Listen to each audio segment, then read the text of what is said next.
Hello dears, എന്തുണ്ട് വിശേഷം? എല്ലാവരും സുഖമായിട്ട് സേഫായിട്ട് ഇരിക്കുന്നു എന്ന് വിശ്വസിക്കുന്നു. Welcome to another episode. ഇന്നത്തെ എപ്പിസോഡിൽ നമ്മൾ കാണാൻ പോകുന്നത് കുട്ടികൾക്ക് വളരെ ഹെൽത്തിയും ന്യൂട്രീഷ്യസും ആയിട്ടുള്ള കായപ്പൊടി എങ്ങനെ തയ്യാറാക്കാം എന്നുള്ളതും അതുപോലെ തന്നെ കായപ്പൊടി ഉപയോഗിച്ച് കുറുക്ക് എങ്ങനെ തയ്യാറാക്കാം എന്നുള്ളതുമാണ്. ഈ കായപ്പൊടി എന്ന് പറയുന്നത് വളരെ വേഴ്സറ്റൈൽ ആയിട്ടുള്ള ഒന്നാണ്. നമുക്ക് ആദ്യം കുറുക്കായിട്ട് കൊടുക്കാം, പിന്നെ കുട്ടികൾക്ക് പതിയെ ഇത് മിൽക്ക് ഷേക്ക് ആയിട്ടും അതുപോലെ തന്നെ ഹൽവയായിട്ടും ഒക്കെ കൊടുക്കാവുന്ന വളരെ ഹെൽത്തി ആയിട്ടുള്ള ഒരു പൗഡറാണ്. അപ്പോൾ ഇത് വീട്ടിലെങ്ങനെ തയ്യാറാക്കാം എന്നുള്ളതും നമുക്ക് നോക്കാം, അതുപോലെ തന്നെ കുറുക്ക് എങ്ങനെയാണ് തയ്യാറാക്കാം എന്നുള്ളതും നോക്കാം. അപ്പോൾ നമുക്ക് വേഗം വീഡിയോയിലേക്ക് കടക്കാം. വീഡിയോയിലേക്ക് കടക്കുന്നതിന് മുൻപ് നിങ്ങൾ ഈ ചാനൽ ഇതുവരെ സബ്സ്ക്രൈബ് ചെയ്തിട്ടില്ല എന്നുണ്ടെങ്കിൽ പ്ലീസ് ആ റെഡ് സബ്സ്ക്രൈബ് ബട്ടൺ ഒന്ന് പ്രസ് ചെയ്യുക. കൂടെ തന്നെ തൊട്ടടുത്തുള്ള ബെല്ലൈക്കൺ കൂടി എനേബിൾ ചെയ്യുക. ബെല്ലൈക്കൺ എനേബിൾ ചെയ്യുമ്പോൾ ഓൾ എന്ന ഓപ്ഷൻ തന്നെ ചൂസ് ചെയ്യാം. നമുക്ക് വീഡിയോയിലേക്ക് കടക്കാം. നമുക്ക് 6 മാസം തൊട്ട് തന്നെ കുട്ടികൾക്ക് കൊടുക്കാൻ പറ്റുന്ന വളരെ ഹെൽത്തിയും ന്യൂട്രീഷ്യസും ആയിട്ടുള്ള ഒരു കുറുക്കാണ് നമ്മുടെ കായക്കുറുക്ക് എന്ന് പറയുന്നത്. പക്ഷെ നമ്മൾ 6 മാസത്തിലൊക്കെ കൊടുക്കുമ്പോഴത്തേക്കും ഏത്തക്കായയുടെ പൊടിയല്ല നമ്മൾ ഉണ്ടാക്കുന്നത്, കണ്ണങ്കായയുടെ പൊടിയാണ് നമ്മൾ ഉണ്ടാക്കുന്നത്. ഞങ്ങൾ ഏതാണ്ട് 1 വയസ്സ് വരെ കണ്ണങ്കായയുടെ പൊടി തന്നെയാണ് കൊടുത്തിട്ടുള്ളത്. 1 വയസ്സ് കഴിഞ്ഞിട്ടാണ് നമ്മൾ ഏത്തക്കായയുടെ പൊടി ഇൻട്രൊഡ്യൂസ് ചെയ്തത്. അപ്പോൾ പലരും 9 മാസമൊക്കെ തൊട്ട് തന്നെ ഏത്തക്കായയുടെ പൊടി കൊടുക്കുന്നതായിട്ട് കേട്ടിട്ടുണ്ട്. എന്നാലും 1 വയസ്സ് വരെ ഞങ്ങൾ കണ്ണങ്കായയുടെ പൊടിയാണ് കൊടുത്തിട്ടുള്ളത്. അപ്പോൾ എനിക്കിവിടെ കണ്ണങ്കായ അവൈലബിൾ ആയിട്ടില്ല. അപ്പോൾ അതുകൊണ്ട് തന്നെ മോൾക്ക് കൊടുക്കുന്ന സമയത്താണെങ്കിലും എൻ്റെ അമ്മയാണ് നാട്ടിൽ നിന്ന് കണ്ണങ്കായ ഇതുപോലെ വാങ്ങി പൊടിച്ച് കൊണ്ടുവന്നിരുന്നത്. അപ്പം ഞാനിന്ന് ഏത്തക്കായയുടെ പൊടി തയ്യാറാക്കുന്നതാണ് നമ്മൾ കാണിക്കുന്നത്. ഇതേ പ്രൊസീജിയർ തന്നെ ഉപയോഗിച്ച് നിങ്ങൾക്ക് കണ്ണങ്കായ വെച്ചും തയ്യാറാക്കാവുന്നതാണ്. പ്രൊസീജിയറൊക്കെ സെയിം ആണ്, നിങ്ങൾ ഉപയോഗിക്കുന്ന കായ മാത്രമായിരിക്കും ഡിഫറെൻറ്റ്. അപ്പോൾ ഇപ്പോൾ നമ്മൾ ഏത്തക്കായ എടുത്തിട്ടുണ്ട്. ആദ്യം നമുക്ക് ഒരല്പം വെള്ളത്തിൽ മഞ്ഞൾപ്പൊടി ഇട്ട് കൊടുക്കാം. എന്നിട്ട് നമ്മൾ ചിപ്സിനൊക്കെ നമ്മൾ തൊലി പൊളിച്ചെടുക്കാറുണ്ടല്ലോ ഏത്തക്കായയുടെ, അതുപോലെ നമുക്കിത് പൊളിച്ചെടുക്കാം. നമ്മുടെ കയ്യിൽ ഒരല്പം വെളിച്ചെണ്ണ തേച്ച് കൊടുക്കുക. കറയൊന്നും പറ്റാതിരിക്കാൻ വേണ്ടിയിട്ടാണ് അങ്ങനെ ചെയ്യുന്നത്. അതിൻ്റെ സൈഡ്സ് 2 അരിയുക. എന്നിട്ട് ഇതുപോലെ ഒന്ന് വരഞ്ഞു കൊടുക്കുക 2 സൈഡിലും.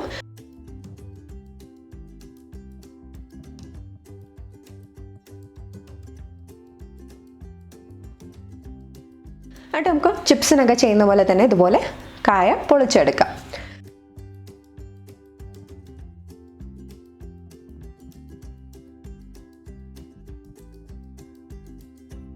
പൊളിച്ചെടുത്ത കായ നമുക്ക് നമ്മൾ എടുത്തു വെച്ചിട്ടുള്ള മഞ്ഞൾപ്പൊടിയുടെ വെള്ളത്തിൽ ഇട്ട് കൊടുക്കാം.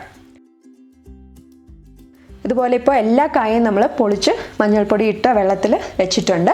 ഇതൊരു 15 മിനിറ്റ് അങ്ങനെ തന്നെ ഇരിക്കട്ടെ. അതായത് ഇപ്പോൾ ഏതാണ്ട് 15 മിനിറ്റ് ആയിട്ടുണ്ട്. ഞാനൊരു ചകിരി ഉപയോഗിച്ച് ഇതുപോലെ അതിൻ്റെ സൈഡ്സ് എല്ലാം ഒന്ന് നന്നായിട്ട് സ്ക്രബ് ചെയ്ത് കൊടുക്കുകയാണ്.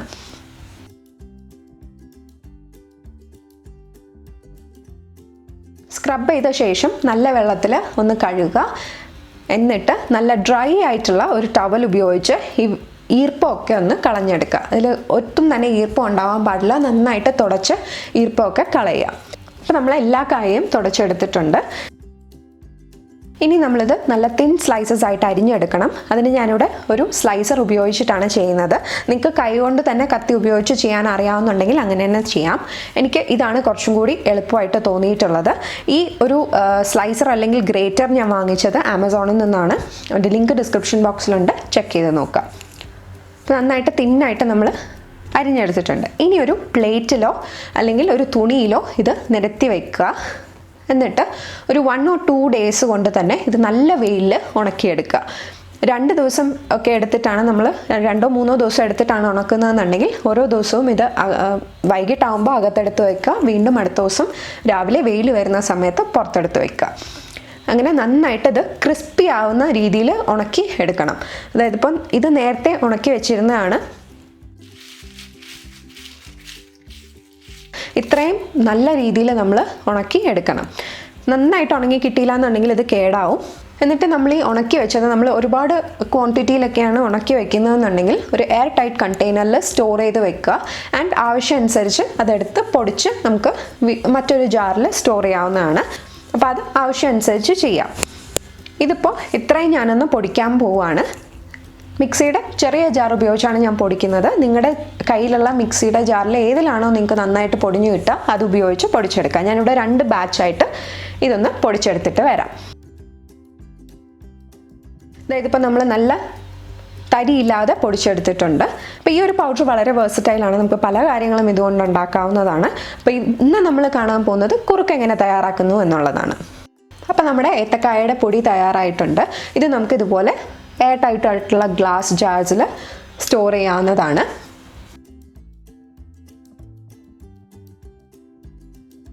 എന്നിട്ട് ഈ ഏത്തക്കായയുടെ പൊടി കൊണ്ട് കുറുക്ക് എങ്ങനെയാണ് തയ്യാറാക്കുന്നത് എന്നുള്ളത് ഇന്നത്തെ വീഡിയോയിൽ കാണാം.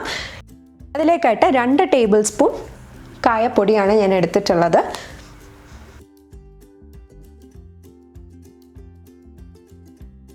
അതിലോട്ട് ഒരു 1/2 കപ്പ് വെള്ളം ചേർത്ത് കൊടുക്കുകയാണ്. എന്നിട്ടൊരു വയർ വിസ്ക് ഉപയോഗിച്ച് നന്നായിട്ട് മിക്സ് ചെയ്തെടുക്കുക. ഒട്ടും കട്ടകളില്ലാതെ മിക്സ് ചെയ്തെടുക്കുക. നന്നായിട്ട് മിക്സ് ചെയ്ത ശേഷം നമുക്ക് ഇത് സ്റ്റൗവിലോട്ട് വെച്ച് കൊടുക്കാം. വെച്ച ശേഷം നമുക്ക് ഇത് കുറുക്കി തുടങ്ങാം. ഇത് പെട്ടെന്ന് തന്നെ നമുക്ക് കുറുകി കിട്ടും. അപ്പോൾ നന്നായിട്ട് വെന്തു എന്ന് ഉറപ്പ് വരുത്തുക. നന്നായിട്ട് കുറുക്കിയെടുക്കുക. അതുപോലെ തന്നെ ഈ ഒരു ക്വാണ്ടിറ്റി എന്ന് പറയുന്നത് നിങ്ങൾക്ക് കൊടുത്തു തുടങ്ങുന്ന സമയത്ത് ഒരല്പം 1 ടേബിൾ സ്പൂൺ ഒക്കെ വെച്ചിട്ട് ആദ്യം ഉണ്ടാക്കി കൊടുത്തു നോക്കുക. പിന്നെ പതിയെ നിങ്ങൾക്ക് വേണമെങ്കിൽ ആ ക്വാണ്ടിറ്റി ഇൻക്രീസ് ചെയ്യാവുന്നതാണ്. അതുപോലെ തന്നെ ഏജ് അനുസരിച്ചും ക്വാണ്ടിറ്റി ഡിസൈഡ് ചെയ്യുക.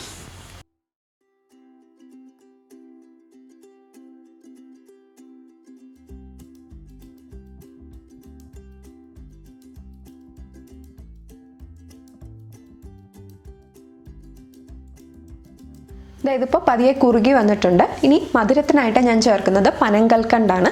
പനങ്കൽക്കണ്ട് ഞാൻ ഏതാണ്ട് ഒരു 3 ക്രിസ്റ്റൽസോളം വെള്ളത്തിൽ അലിയിച്ച് വെച്ചിരിക്കുന്നതാണ്. അത് നമുക്ക് ചേർത്ത് കൊടുക്കാം.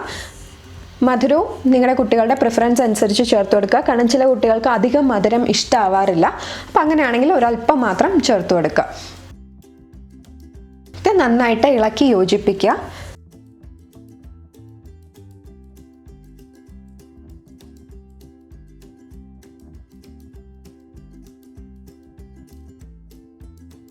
അതുപോലെ തന്നെ കൺസിസ്റ്റൻസി ഇത് നമ്മൾ കുറുക്കി സ്റ്റൗവിൽ നിന്ന് മാറ്റി വെച്ച ശേഷം കുറച്ചുകൂടി കട്ടിയാവാറുണ്ട്. അപ്പോൾ അതിനനുസരിച്ച് വെള്ളം ചേർത്ത് കൊടുക്കുക.